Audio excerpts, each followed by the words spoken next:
Oh no! We got a yard sale going on here. Oh, and there's a tire laying up here. Oh.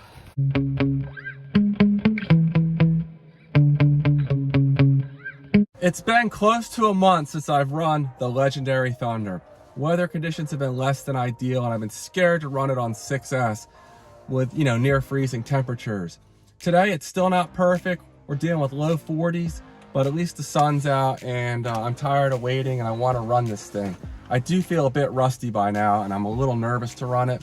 So I'm going to start off with a 4S shakedown run, and then move on to 6S. I'll run 2 3S batteries in series. Now I have my ZTW Beast V2 150 amp ESC in here. You can pick one of these up for like $55 or $60. Otherwise, other than a Dumbo RC transmitter receiver, this truck is pretty much stock. Stock motor and stock drivetrain, which is the scary part. It has let go on 4S before, so I'm just gonna try to ease into it and hope for the best. This could get ugly. Now, in the community section of my channel, several weeks ago, I asked you guys how fast you thought this thing would go on 6S. Here's the results.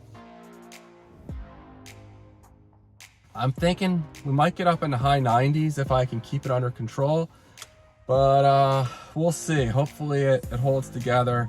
The Legendary Thunder is only a $125 truck when it was being sold. Pretty sure Legendary went out of business now, but you know, for the price, it was a very stable truck, but the drivetrain is just hot garbage and really weak. Oh, I also do have a 27 tooth pinion gear in here, and I added a little weight on this side to offset the weight of the really large batteries I'm running. So enough talking. I'm gonna go ahead and get started. Oh, and a huge thank you to Britt over at 10 Scale RC Performance. He hooked me up with some parts to get this truck back together, and he sent me out some stripper glitter. Oh, behave. Yeah. Yeah, baby. Yeah. Which is a traction compound used for drag racing for real cars. And I'm gonna put it on the tires today to help get some more traction in these cold conditions, because I think I'm gonna need it running 6S. All right, guys, stay tuned. I have the 4S CNHL LiPo in here, and the GPS is zeroed out and reading. Again, this is just a shakedown run here. Very much needed. It's set up for a different car. The servo is reversed, so I gotta get the steering trim dialed in here. Here we go, 4S shakedown run. Full throttle. Pretty steady. 72, not a great run. It is still cold out here today, unfortunately. All right, let's try this again.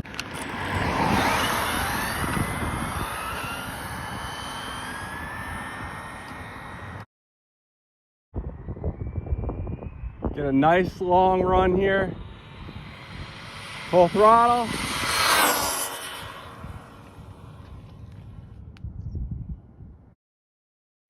.6, so that's where we're running today with the speed. I'm gonna do one last run, make sure I have the steering trim dialed in, and then we're gonna move on to 6S.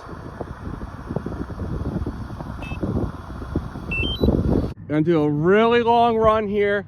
I did the 10 Scale RC Performance Dumbo RC antenna modification. I have the antenna hanging out of the car.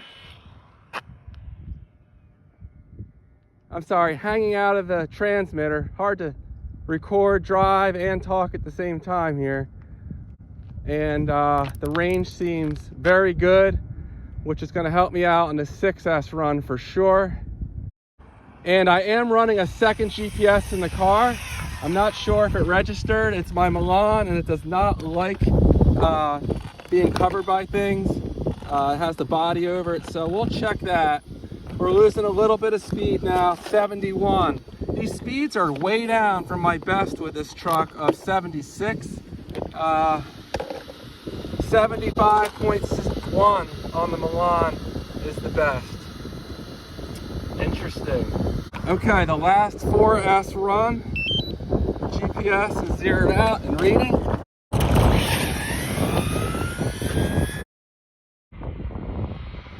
Full throttle.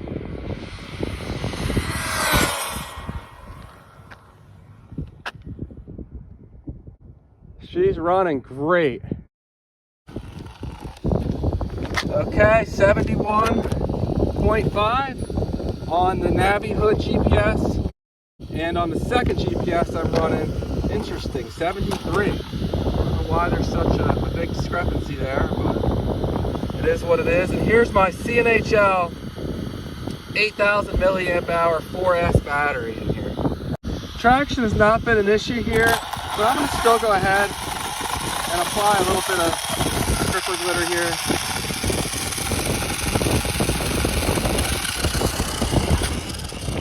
Real light coating. Now I'm going to go ahead and warm these tires up a little bit.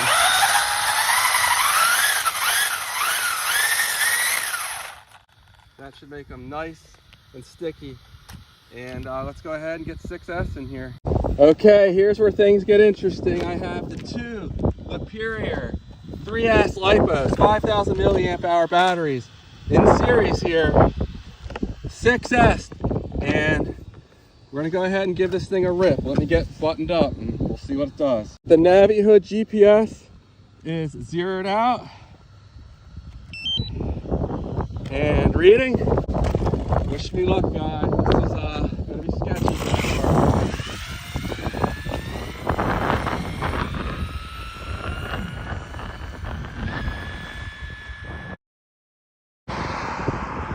Figures it went out of range for some reason. I got the car back. My shakedown runs, I had no issues going that far. I'm not sure we had a problem, but we'll try this again. Went out of range again. There's something weird's happening here. Well, that's not confidence inspiring at all.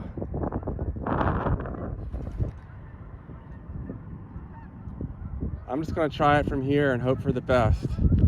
Not as much of a lead up as I would like for 100 miles an hour.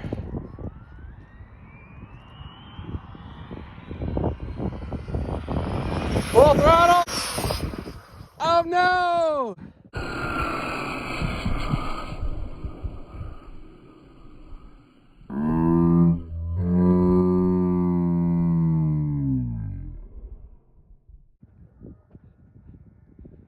Well, at least I didn't hit a pole.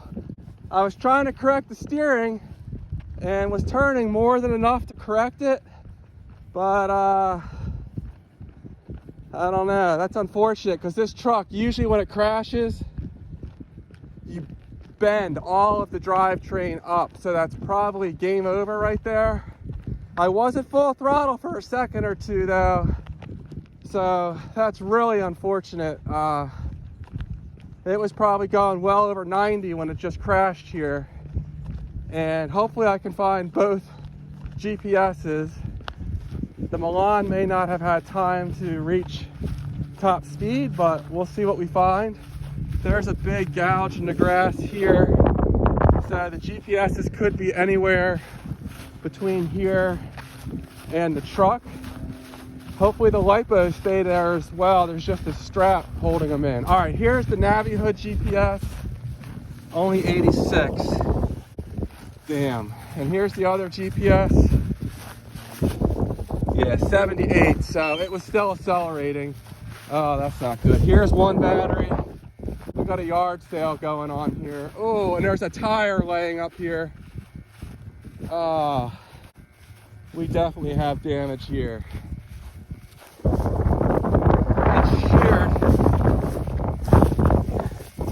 It sheared the sheared off. And here's the other battery. Damn. Let's see what other damage we have here. Not good. Not what I was hoping for. Actually 2 miles an hour slower than it did on 5S. So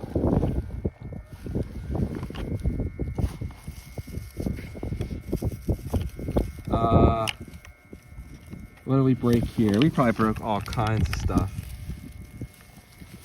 Man, I'll bring this over to my car and look at it a little closer, but 86.8, that's unfortunate.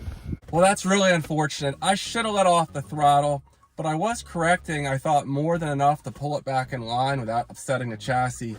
But I don't know if it was spinning, or I don't know exactly why it pulled as hard as it did to the side, but nothing I can do about it now. I put a battery back in here, and it looks like the right side took quite a beating. Definitely bent some stuff up. Stuff's flying out of here too. So yeah, I don't know what I'm gonna do. I might just put this back to stock. 88 was my best on 5S. Clearly it would have gone a lot faster than it did had I not run it off the road at close to 90 miles an hour. But that's all I have for this one. Again, a big thank you to Britt for hooking me up with the parts. I guess I probably do have most of the parts I need to fix this. So I'll have to think about it, but getting this thing up, you know, even to 88 miles an hour, I feel is a pretty big accomplishment for what it is. And I don't know, I might rebuild it. So I'll see you guys on the next one. Take care.